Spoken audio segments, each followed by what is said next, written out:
ఈ రోజు 58వ అంతర్జాతీయ గ్రంథాలయ వారోత్సవాల సందర్భంగా రాజమహేంద్రవరం శ్రీ కందుకూరి వీరేశలింగం పురమందిరంలో గ్రంథాలయ వారోత్సవాల కార్యక్రమాలు ఘనంగా ప్రారంభమయ్యాయి. ఈ సందర్భంగా Jubilee library and reading room Samaj ఆధ్వర్యంలో సమాజ్ సెక్రటరీ ఆకుల వీర్రాజు సమన్వయంలో ఈ రోజు నిర్వహించిన చిత్రలేఖన పోటీలు ఎంతో సందడిగా జరిగాయి. ఈ కార్యక్రమానికి ముఖ్య అతిథులుగా హాజరైన పలువురు ప్రముఖులు మాట్లాడుతూ పుస్తకాలు మనిషి జీవితానికి వెలుగునిస్తాయని, గ్రంథాలయాలు జ్ఞానానికి మూలస్తంభాలని గుర్తు చేశారు. చిన్నారుల్లో సృజనాత్మకతను పెంపొందించేందుకు ఇటువంటి పోటీలు ఎంతో ఉపయోగకరమని అభిప్రాయపడ్డారు. చిత్రలేఖన పోటీల్లో పాల్గొనడానికి నగరంలోని పలు స్కూళ్లకు చెందిన విద్యార్థులు పెద్ద సంఖ్యలో హాజరయ్యారు. తమ ప్రతిభను అందంగా అద్దిన చిన్నారుల కళా ప్రదర్శన అందరినీ ఆకట్టుకుంది. ఈ కార్యక్రమంలో లైబ్రరీ సమాజ్ సభ్యులు, నిర్వాహకులు, పెద్ద సంఖ్యలో తల్లిదండ్రులు పాల్గొన్నారు. గ్రంథాలయ వారోత్సవాల్లో భాగంగా రాబోయే రోజుల్లో మరికొన్ని క్రీడా, సాంస్కృతిక, విద్యా సంబంధిత కార్యక్రమాలు నిర్వహించనున్నట్లు నిర్వాహకులు తెలిపారు. ఈ కార్యక్రమంలో టౌన్ హాల్ ఉపాధ్యక్షులు రెడ్డి రాజు, మంచాల బాబ్జీ, నర్వా గోపాలకృష్ణ, కార్యవర్గ సభ్యులు కె సత్యనారాయణ, కంది రాఘవ, లైబ్రేరియన్ విటివి సుబ్బారావు, మంచాల సునీల్, దేవిశెట్టి చక్రధర్, రాజా, ఎస్వి రమణారావు తదితరులు పాల్గొన్నారు. అనేక విద్యాలయాల నుంచి విద్యార్థులు చిత్రలేఖనం పోటీల్లో పాల్గొని వర్ణ చిత్రాలను చిత్రీకరించారు.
మాజీ ప్రధాని, మన భారతదేశానికి మొట్టమొదట ప్రధానమంత్రి శ్రీ జవహర్లాల్ నెహ్రూ గారు.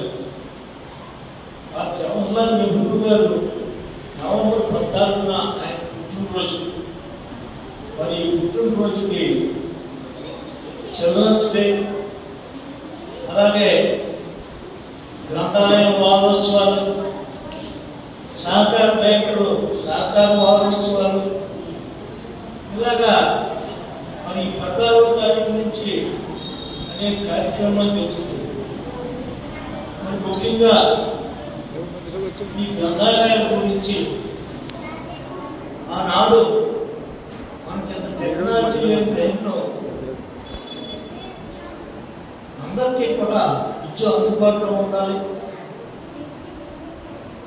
అందరికీ కూడా జ్ఞానం పెంపొందించుకునేలాగా గ్రంథాలయాలకు వచ్చి పఠనం చేయాలనే అప్పట్లో మరి మన టౌన్ హాల్లో కూడా గ్రంథాలయం పెడతాం జరిగింది.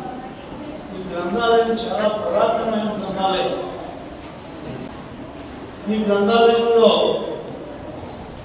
ఎంతో మంది కవి రాసిని ఇతర పుస్తకాలుగా కాకుండా గతంలో ఐఆర్ఎస్, ఐపీఎస్, ఐఏఎస్ ఇలాగా సివిల్ ప్రిపేర్ అయ్యే పిల్లలకే పుస్తకాలు పుస్తకాలయం కూడా తెప్పించి మరి స్వర్గీయ పద్మనాభ అధ్యక్షుడిగా ఆ టైంలో తెప్పించి చదువుకునే పిల్లలందరికీ కూడా మరి పెద్దలు మన అధ్యక్షుల వారు మరి అదేవిధంగా సుబ్బారావు గారు కూడా చాలా విషయాల గురించి చెప్తారు.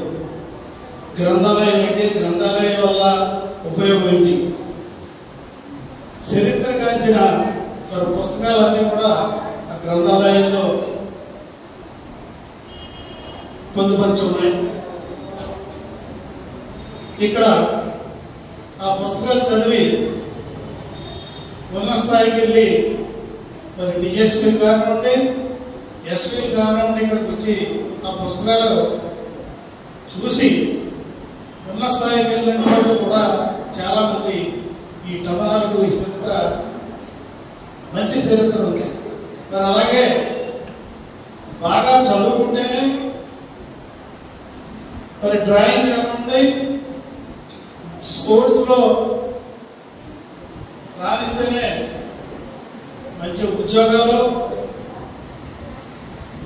వాటికి వెళ్ళగలుగుతారు. మరి ఇక్కడ కరాటీ, కుంఫు ఇవన్నీ కూడా కార్యక్రమాలు జరిగాయి. ఈ మధ్యకాలంలో కొంచెం ఈ బాగు చేయడం వల్ల కొంచెం ఆపడం జరిగింది. మరి ఎంతో మందికి టౌన్ హాల్ అంతర్గతంలో ఉద్యోగాలు వచ్చాయి. ఈ టౌన్ హాల్కి గొప్ప చరిత్ర ఉంది. గవర్నమెంట్ వారు ఇచ్చిన డబ్బుతో కమ్యూనిటీ హాల్ కడతారు, అలా కాదు. కందుకూరి వీరేశలింగం గారు ఎన్నో సంతానంతో ఆయన రాజమండ్రి నడి బొడ్డులో ఇంతటి పట్టణంలో ఆ రోజు ఆయనకి ఒక ఆశయం, ప్రజల్ని చైతన్యవంతులు చేయాలనే ఆలోచన, ఆయన సొంత డబ్బుతో మరి స్థలాన్ని కొని ఇంతటి కార్యక్రమాన్ని ఆయన తలపెట్టారు అంటే చాలా గొప్ప విషయం. మరి అటువంటి టౌన్ హాల్